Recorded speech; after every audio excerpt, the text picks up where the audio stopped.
You're listening to the Centennial Interview Series, celebrating 100 years of faith and community as we look back on the history of Myers Park United Methodist Church and the people who've shaped our story.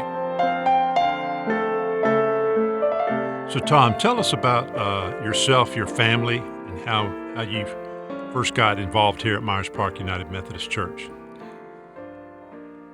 Well, my family moved back to Charlotte somewhere around 1951, I believe it was, something like that.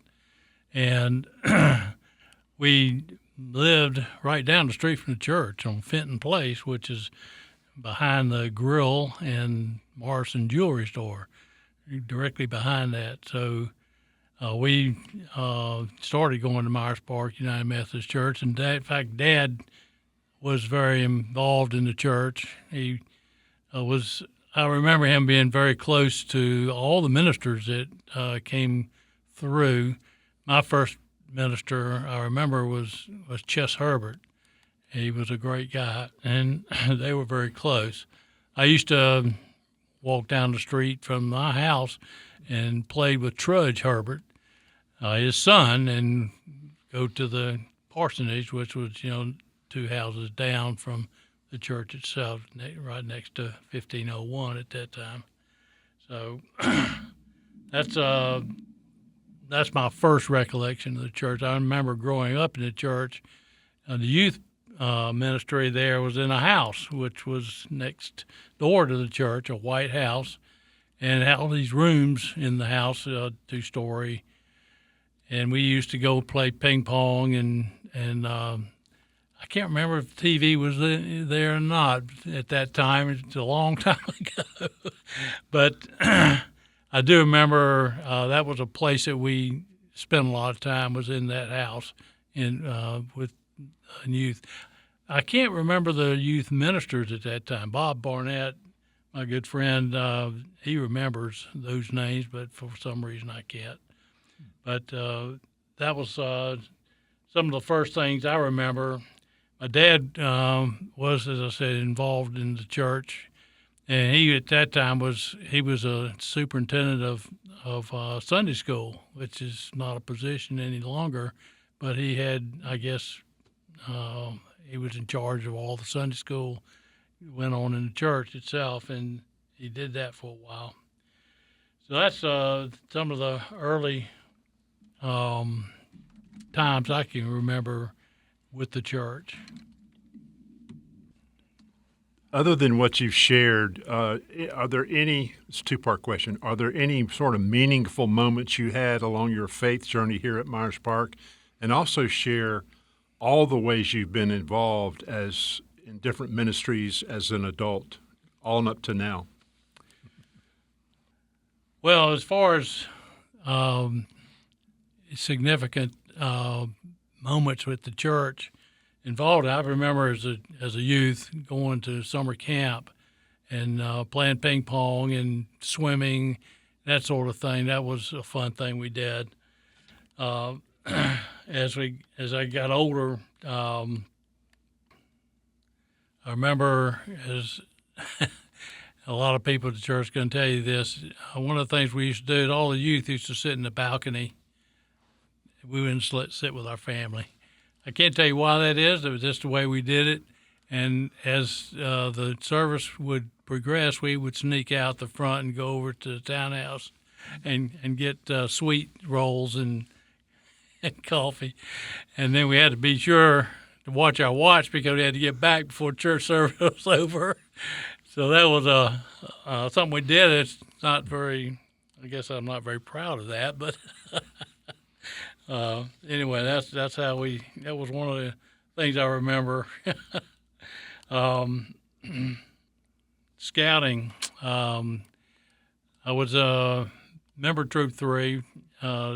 Low Walker was our scoutmaster. He was there for like 50 years or something. And at that time, we had one of the largest scout troops in the country, like 150 scouts. It was huge. And that was a very significant part of my youth growing up time because going to camp and and camping out and going to Camp Steer, which is no longer here. But we used to go out to Bustaport Bridge and Camp Steer, and so that was a significant memory that I had there at the church. One other thing that I remember too, back in the day, the church used to do family picnics, and across the street was the A&P grocery store.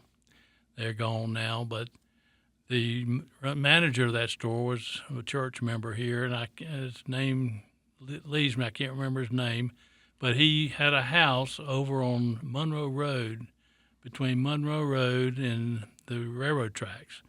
And in his backyard, he had a World War II airplane, a fighter. And the church families would go, and he opened his whole house up and yard for this picnic. And the highlight of the picnic was his getting on in that plane and starting that engine up, and everybody sitting there and listening to that thing and watching the propellers turn and everything. It was just great. I know people say, when I say something about it, people say, "You really? You did that? That sounds dangerous to me." Well, I don't know if it's dangerous or not. I didn't think so. And I'm sure there were people marking off so nobody walked into the propeller. But I remember it. I can see it in my mind right now. It was really great. So, those are the kind of things in the old days the church did. We don't do much of that anymore. It's a good family building and to have those kinds of things. And then, this church was one of the early sponsors of Habitat. And so I got involved in Habitat early on because I was handy with my hands, and Dad was, and he taught me a lot. And that was something I enjoyed doing. At that time, the church sponsored their own house, sometimes two houses. But the church paid for it, and we built it ourselves. There wasn't much in the way of help from Habitat like there is today, and we did everything. They didn't have subs coming in. We built the whole house. We paid for the whole house. Every year we did one. And I guess we still get involved to some extent with Habitat, but it's not the same as it used to be. And hopefully we could get back to that, because that was a great experience. I did that every year. And then mission trips. When I lost my job at 59 years old, Ron, I didn't know what to do with myself because I had all this time on my hands, and so Ron called me and said, "I need somebody to make a decision quickly." And I said, "Okay." He said, "What do you need?" He said, "Would you like to go to Costa Rica?" I said, "Costa Rica?" He said, "Yeah, I have an opening. A lady got sick and can't go. Come on and go." I said, "Okay." So I went, and it was one of the best things that ever happened, particularly at that time in my life. So I decided, well, heck, I'm just going to go back next year too. And I did that for 13 years. And after the second year, I sort of led those teams, and I would stay down there 3 weeks at a time. At that time we had three teams every year that went. It was because of the schools' spring vacation. They were all different, private schools and public schools. So we had three teams every year. We have one that goes now, and after, of course, COVID, that sort of stopped all of the mission trips, and really never got back up until recently. So but that was awesome. We did that every year, and a lot of people in this church who can remember those times down there working with Will and Yolanda. And then I guess I'd be remiss if I didn't mention the builder's class, my Sunday school class, as when Sarah and I got married, we came to the Myers Park Church. Sarah was a Baptist, and everybody knows that Baptists make the best Methodists. So she was taking that next step in her life, becoming a Methodist, and she wasn't too excited about it at first. But as that sort of grew on her, and we joined early a young couples class called the Builders class, and Christians under constructions, and we became longtime members of that class since that time in 1967, I guess it was, and we just celebrated our 60th anniversary for that class. So those people in that class and our friendships and has just been wonderful. And Sarah jumped in with that, and and that really was something that we would love to about the church itself, and wish everybody could have a builder's class. As we look for the next 100 years, would you have any hopes or dreams or aspirations for the generations that come after us for the next 100 years? Any words of wisdom? Well, I'm not a very wise person, but I don't know. I don't know how to answer a question like that, because I don't. The church has been a big part of my life, all my life, and Sarah when we got married.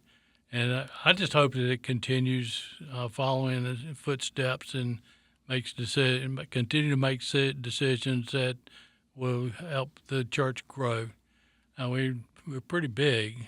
I don't know how much bigger we could get, and maybe we don't get any bigger. But hopefully, we could find a way to come back to some of the old ways of getting the family of the church together for meals, and like Wonderful Wednesdays, for example. That was a great program, and it brought so many people together in the church to do things and to take classes as families or individuals.